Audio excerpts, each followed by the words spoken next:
तो लंच करवा दिया तो उस लड़के से आपको मोहब्बत होने लगती है और माँ बाप की मोहब्बत उसके नज़दीक आपको फीकी लगने लगती है।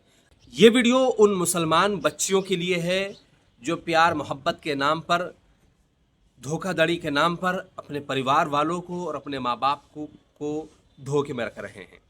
अक्सर वो बच्चियाँ जो पढ़ाई के लिए स्कूल जाती हैं, बहुत अच्छा काम करती हैं, वो बच्चियाँ जो जॉब के लिए किसी बैंक में जाती हैं या किसी कंपनी में जाती हैं, ठीक है आप अपने परिवार को चला रहे हैं, लेकिन आपके परिवार वालों ने आपको पर भरोसा किया, आपको पढ़ने भेजा, आप पर भरोसा किया, आपको जॉब पर भेजा, लेकिन जॉब पर जाने का मतलब ये नहीं होता कि वहाँ जाकर आप किसी से नैन मटक्के करें या इश्क लड़ाएं।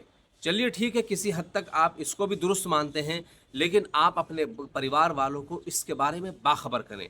मैं इसलिए इस वीडियो के अंदर इस टॉपिक पर बात कर रहा हूं कि पिछले कई सालों से ये खबर सामने आ रही हैं कि लड़कियां भगवा लव ट्रैप में फंसती हैं, उसके बाद अपनी जानों से हाथ धो बैठती हैं।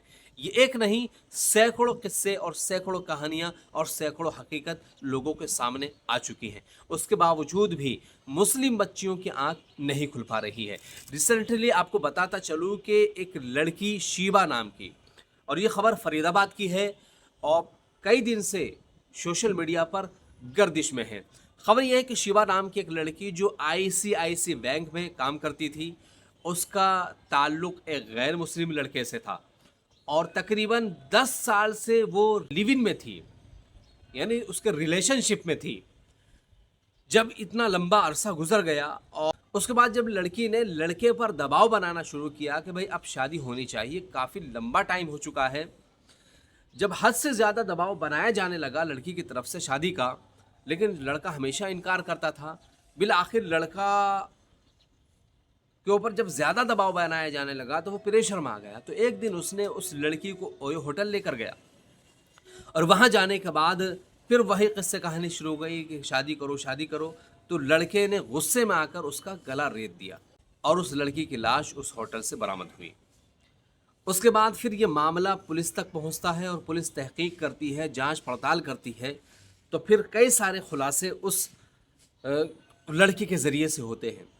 लड़का ये कबूल करता है कि मेरा इस लड़की से तकरीबन इतने साल से रिलेशन था और उसके बाद इस लड़की ने मेरे ऊपर दबाव बनाना शुरू किया शादी का।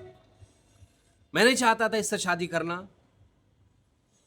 तो सवाल ये हुआ कि आखिर आप शादी क्यों नहीं करना चाहते थे? जब 10 साल तक आप रिलेशन में थे तो आप शादी करने में अब क्या मजबूरी थी? तो लड़के ने कहा कि मैं एक मुसलमान लड़की से कैसे शादी कर सकता हूँ। ये वो जुमला है लड़के का जो उन तमाम मुस्लिम लड़कियों को सोचने पर मजबूर करती हैं जो गैरों के बाहों में इस वक्त पनाह ले रही हैं, जो अपने माँ बाप को रुला धुला कर परेशान करके और उनकी रातों की नींद को हराम करके दूसरों के साथ भाग रही हैं।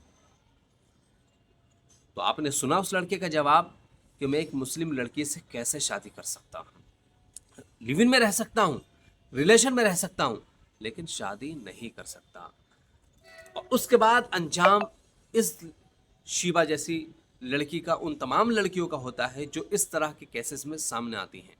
मैं अक्सर ये देख चुका हूँ कि अगर 10 लड़कियाँ इस मामले में फंसी हैं तो शायद 1-2 की ही जान बच पाई हो, बाकी ने सो अपनी जान गंवा बैठी है। तो इसलिए मेरी बहनों आपसे गुजारिश ये है कि इस तरह की चीज़ों से दूर रहें, अपने परिवार वालों के साथ मिलजुल कर रहें। कोई भी मामला आपके साथ आता है या कोई भी लड़का आपको बाहर परेशान करता है या फिर कोई भी लड़का आपसे दोस्ती के लिए हाथ बढ़ाता है, तो आप अपने घर वालों को, अपने परिवार वालों को, अपने भाइयों को इसके बारे में ज़रूर बताएं। इसलिए कि आपके सबसे बड़े खैर खा आपके माँ बाप हैं, इसलिए कि उन्होंने बचपन से लेकर जवानी तक आपको पाला। लेकिन क्या सिला देते हैं आप, एक झटके में माँ बाप की मोहब्बत को भूल जाते हैं और फिर वो लड़का आपको अच्छा लगने लगता है जो एक होटल, 2 होटल, एक रेस्टोरेंट, 2 रेस्टोरेंट में जाकर 1-2 प्लेटें खिला दी, 1-2 डिनर करवा दिया, 1-2 लंच करवा दिया, तो उस लड़के से आपको मोहब्बत होने लगती है और माँ बाप की मोहब्बत उसके नज़दीक आपको फीकी लगने लगती है।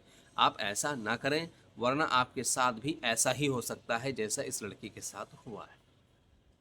उम्मीद ये करता हूँ कि मुस्लिम लड़कियाँ इस बारे में ज़रूर गौर करेंगी और फ़िक्र करेंगी और सोचने पर मजबूर होंगी कि आखिर कहीं मेरे साथ भी ऐसा ना हो जाए।